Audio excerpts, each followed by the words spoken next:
ওং নমঃ ভগবতে বাসুদেবায়।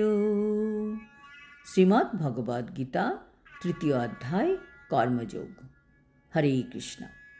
আজ আমরা কর্মযোগের 13 নম্বর শ্লোকটি শুনব।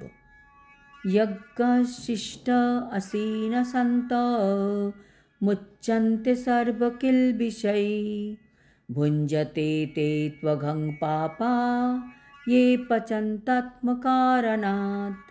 অনুবাদ: ভগবত ভক্তেরা সমস্ত পাপ থেকে মুক্ত হন, কারণ তারা যজ্ঞাবশিষ্ট অন্নাদি গ্রহণ করেন, মানে ভগবানকে অর্পণ করে সেই প্রসাদ গ্রহণ করেন। যারা কেবল নিজেদের ইন্দ্রিয়ের তৃপ্তির জন্য রান্না করেন এবং তারা কেবল পাপই ভোজন করেন।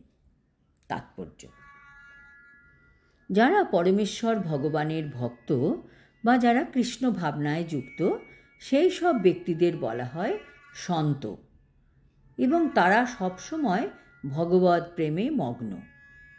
এই সম্বন্ধে ব্রহ্মসংগীতাতেও বর্ণনা করে বলা হয়েছে, প্রেমাঞ্জনাচ্ছরিত ভক্তি বিলোচনেন সন্তঃ সদৈব হৃদয়েষু বিলোকয়ন্তি।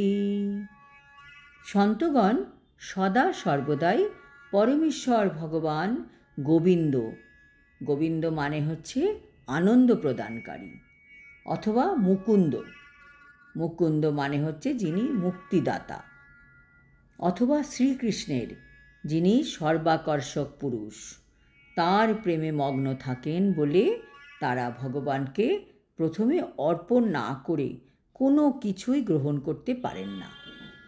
তাই এই ধরনের ভক্তেরা শ্রবণ, কীর্তন, স্মরণ, অর্চন আদি বিবিধ ভক্তির অঙ্গের দ্বারা সর্বক্ষণই যজ্ঞ অনুষ্ঠান করে থাকেন, এবং এই সমস্ত যজ্ঞ অনুষ্ঠানের ফলে এই জড় জগতের পাপময় সান্নিধ্যজাত সব রকমের কলুষ থেকে তারা মুক্ত থাকেন।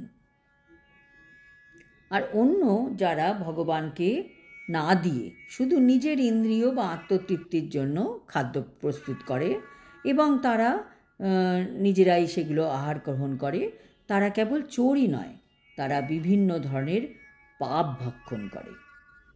যে মানুষ একই সঙ্গে চোর ও পাপী, সে কিভাবে সুখী হতে পারে? তা কখনোই সম্ভব নয়। তাই মানুষের জীবনে সুখী হবার সহজ পথ হচ্ছে কৃষ্ণ ভাবনায় উদ্বুদ্ধ হয়ে সংকীর্তন যজ্ঞ করা। হরে কৃষ্ণ মহামন্ত্র জপ করার মাধ্যমেই এই জগতে সুখ ও শান্তি পাওয়া সম্ভব। আজ এই পর্যন্ত। আগামী শ্লোকে আমরা জানতে পারব কিভাবে অন্ন বা খাদ্য, যজ্ঞ, শাস্ত্র একে অন্যের উপর নির্ভরশীল।